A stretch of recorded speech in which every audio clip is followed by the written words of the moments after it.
ಬಹುಶಃ ನಿನ್ನೆ ದಿನ ನಾನು ವೆಸ್ಟ್ ಬೆಂಗಾಲ್ನ ಪ್ರವಾಸ ಮುಗಿಸಿ ಬಂದ ನಂತರ ತಮ್ಮಗಳನ್ನು ಭೇಟಿ ಮಾಡಿದಂಥದ್ದು. ಕಾರಣ ಬಿಡದಿಯ ಒಂದು ಟೌನ್ಶಿಪ್ ಯೋಜನೆ. ಇದು ಎಲ್ಲದಕ್ಕೂ ಮೂಲ ಕಾರಣ ಪ್ರತಿನಿತ್ಯ ಪರ ವಿರೋಧ ಚರ್ಚೆ ಮಾಡ್ತಕ್ಕಂಥದ್ದು ಒಂದು ಭಾಗ, ವಿರೋಧ ಪಕ್ಷಗಳು ಮತ್ತು ಅಧಿಕಾರದಲ್ಲಿರ್ತಕ್ಕಂಥವರು. ಮತ್ತೊಂದು ಕಡೆ ಬಿಡದಿಯ ಭಾಗದಲ್ಲಿರ್ತಕ್ಕಂಥ ಈ ಒಂದು ಟೌನ್ಶಿಪ್ಪಿಗೆ ವಿರೋಧ ವ್ಯಕ್ತಪಡಿಸ್ತಕ್ಕಂಥದ್ದು ಮತ್ತು ಪರ ಮಾತನಾಡ್ತಕ್ಕಂಥದ್ದು ಅಲ್ಲಿ ಒಂದು ರೈತರ ಗುಂಪು. ಇದು ಬಹುಶಃ ಕರ್ನಾಟಕ ರಾಜ್ಯದಲ್ಲಿ ಈ ರೀತಿಯ ಒಂದು ಪ್ರತಿನಿತ್ಯ ಒಬ್ರಿಗೊಬ್ಬರು ಕೆಸರೆರಚಾಟ ಮಾಡ್ತಕ್ಕಂಥದ್ದು ಪ್ರತಿನಿತ್ಯ ನಡೀತಾ ಇದೆ. ಇವತ್ತು ನಮ್ಮ ರಾಜ್ಯದ ಗೌರವಾನ್ವಿತ ಮುಖ್ಯಮಂತ್ರಿಗಳು ವಿಧಾನಸೌಧದ ಮೆಟ್ಟಿಲುಗಳ ಮೇಲೆ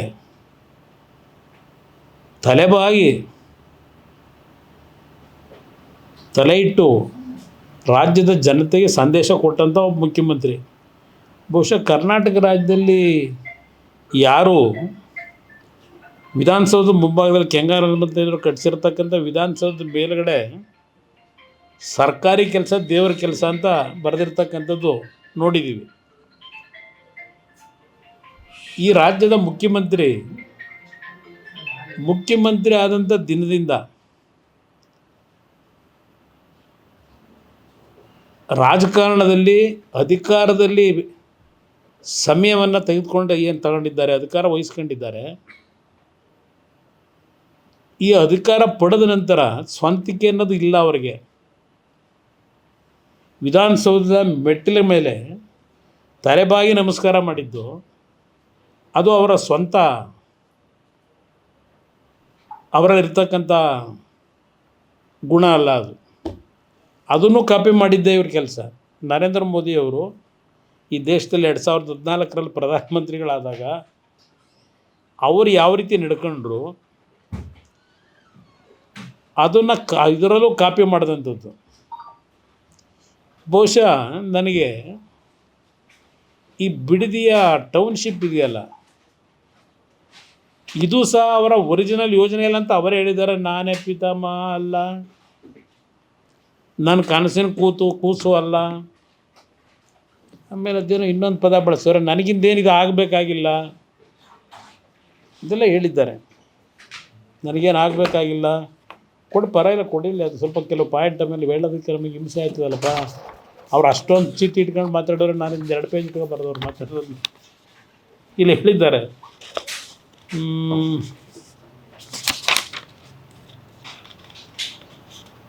ನಾನು ಪಿತಾಮಹ ಅಲ್ಲ, ನನ್ನ ಕನಸಿನ ಯೋಜನೆ ಅಲ್ಲ, ನನಗೆ ಈ ಯೋಜನೆ ಅವಶ್ಯಕತೆ ಇಲ್ಲ. ಇವರಿಗೆ ಬ್ರದರ್ ಅವಶ್ಯಕತೆ ಇಲ್ಲದೆ ಇದ್ದ ಮೇಲೆ ಈ ಯೋಜನೆ ಕೈ ಯಾಕೆ ಹಾಕೊಂಡವ್ರೆ? ಇವ್ರಿಗೆ ಅವಶ್ಯಕತೆ ಇಲ್ವಂತೆ, ಮತ್ತು ಯಾರಿಗೆ ಅವಶ್ಯಕತೆ ಇದೆ? ಇದು ಡೆಲ್ಲಿಲಿ ಅವ್ರನ್ನ ಕರ್ಕೊಂಡೋಗಿ ಕೂರಿಸೋರಲ್ಲ. ಈಗ ಅವರಿದನ್ನು ಮಾಡೋಂತ ಹೇಳಿ ಕಳಿಸಿದ್ರು. ಅವ್ರು ಇಲ್ಲ, ನಾನು ಹೇಳಿದ್ದೀನೋ. ನಾನೀಗಾಗಲೇ ರಾಜ್ಯದ ಜನತೆಗೆ ತಿಳಿಸ್ಲಿಕ್ಕೆ ಬಯಸ್ತೀನಿ, ಈ ಪ್ರಾಜೆಕ್ಟು ಬಂದಂಥದ್ದು ಯಾವ ರೀತಿ ಪ್ರಾರಂಭ ಆಗಿದೆ, ಅದು ಅಂತಿಮ ಎಲ್ಲಿತ್ತು, ಈಗ ಅದು ಮತ್ಯಾತಕ್ಕೆ ಪ್ರಾರಂಭ ಆಯ್ತಿದ್ದು, ಇದು 100 ಬಾರಿ ಜನತೆ ಮುಂದೆ ಹೇಳಿದ್ದೀನಿ. ಪಾಪ ಇವತ್ತು ಹೇಳ್ಕೊಂಡಿದ್ದಾರೆ, ದೇವೇಗೌಡರ ಹೆಸರನ್ನು ತೆಗೆದಿದ್ದಾರೆ. ಇದೇನೋ ಅಣ್ಣಾಜಿ ಅಂತ ಪದ ಬಳಸೋರೆ.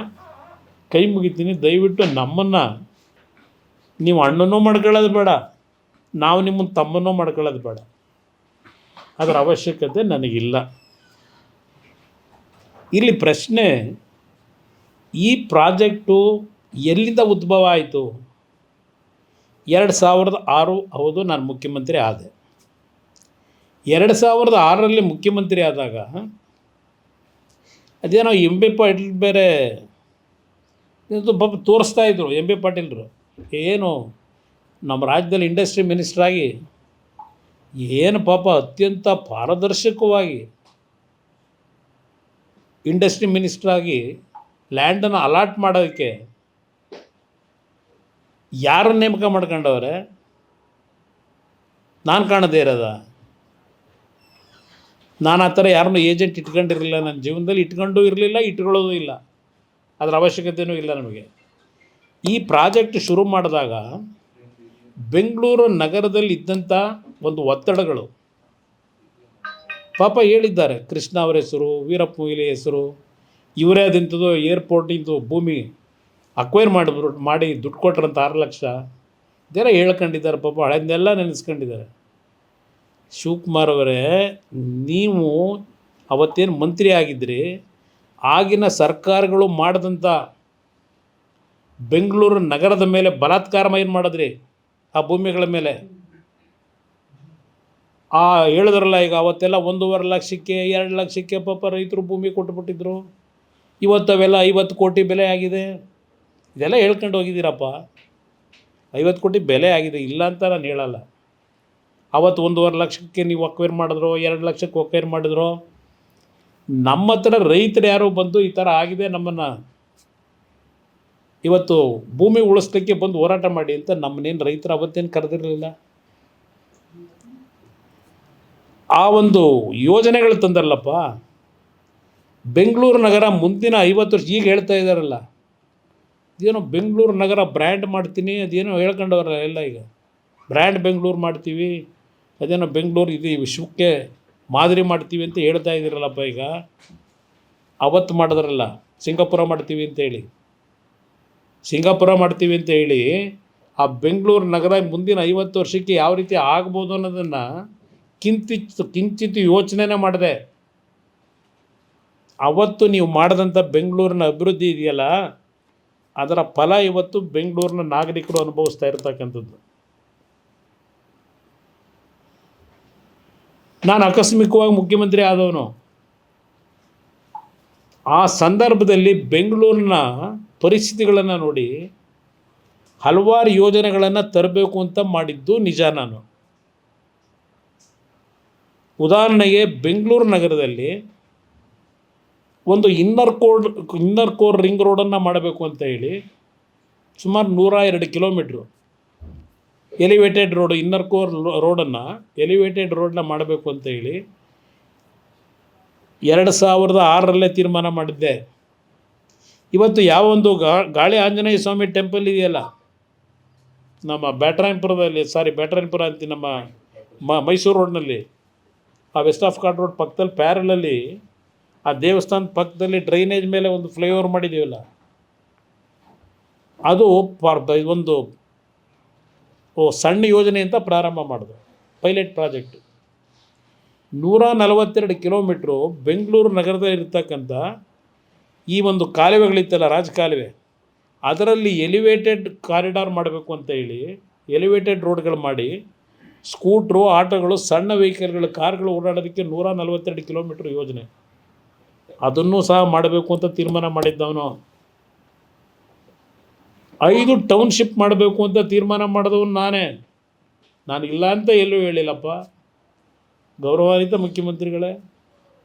ನಾನು 100 ಬಾರಿ ಹೇಳಿದ್ದೀನಿ, ನಾನೇ ಮಾಡಬೇಕು ಅಂತಕ್ಕಂಥ ಯೋಜನೆಯನ್ನು ತರಬೇಕು ಅಂತ ಹೊರಟವನು ಅಂತ ನಾನೇ ಹೇಳ್ತಾ ಇದ್ದೀನಿ. ನಮ್ಮ ಮುಖ್ಯಮಂತ್ರಿಗಳ ಕಚೇರಿ ಕೃಷ್ಣ ಈ ಯೋಜನೆ ಬಗ್ಗೆ ಚರ್ಚೆ ಮಾಡಿದಾಗ ನಮ್ಮ ಅಧಿಕಾರಿಗಳು ಬಿಡದಿ ಭಾಗದ ರೈತರುಗಳು, ಮುಖಂಡರುಗಳು, ಎಲ್ಲ ಪಕ್ಷದವರನ್ನು ಕರೆದು 3 ಸಭೆ ಮಾಡಿದ್ದೀನಿ. ಆ 3 ಸಭೆಯಲ್ಲಿ ಜನಗಳು ಕೊಟ್ಟಂಥ ಅಭಿಪ್ರಾಯಗಳು, ಹೆಣ್ಣುಮಕ್ಕಳು ಸಹ ಬಂದಿದ್ದರು ಆ ಸಂದರ್ಭದಲ್ಲಿ. ಅದೆಲ್ಲ ಇನ್ನೂ ಕೆಲವರು ಬದುಕಿದ್ದಾರೆ. ಅವತ್ತು ಏನೇನು ನಡೆದಿದೆ ಘಟನೆ ಅನ್ನೋದು ನಾನಿಲ್ಲಿ ಈಗ ಕತೆ ಕಟ್ಟಬೇಕಾಗಿಲ್ಲ. ನಾನು ಇದೆಲ್ಲ ನಡೆದಿರ್ತಕ್ಕಂಥದ್ದು, ಬದುಕಿದ್ದಾರೆ. ಆ ಸಂದರ್ಭದಲ್ಲಿ ಯಾವೊಂದು ಕೇಂದ್ರ ಸರ್ಕಾರ SEZ ಒಂದು ಆ್ಯಕ್ಟನ್ನು ತಂದರು 2005. ಎಲ್ಲ ರಾಜ್ಯದ ಮುಖ್ಯ ಕಾರ್ಯದರ್ಶಿಗಳಿಗೆ ಪತ್ರ ಬರೀತಾರೆ ಕೇಂದ್ರ ಸರ್ಕಾರ. ಅವತ್ತು ಮನಮೋಹನ್ ಸಿಂಗ್ ಪ್ರೈಮ್ ಮಿನಿಸ್ಟ್ರು. ಪತ್ರ ಬರೆದು SEZ ಜಾರಿಗೆ ತರಲಿಕ್ಕೆ ಇನ್ನು 2 ಲೇಟೆಸ್ಟ್ ಹಾಗೂ ಇಂಟ್ರೆಸ್ಟಿಂಗ್ ಸುದ್ದಿಗಳಿಗಾಗಿ ಬಾಸ್ ಟಿವಿ ಕನ್ನಡ ಚಾನೆಲ್ನ ಸಬ್ಸ್ಕ್ರೈಬ್ ಮಾಡಿ. ಹಾಗೆಯೇ ಬೆಲ್ ಐಕಾನ್ ಪ್ರೆಸ್ ಮಾಡಿ. ಇದರ ಜೊತೆಗೆ ಫೇಸ್ಬುಕ್, ಇನ್ಸ್ಟಾಗ್ರಾಮ್, ಎಕ್ಸ್ನಲ್ಲೂ ಮಿಸ್ ಮಾಡದೆ ಫಾಲೋ ಮಾಡಿ.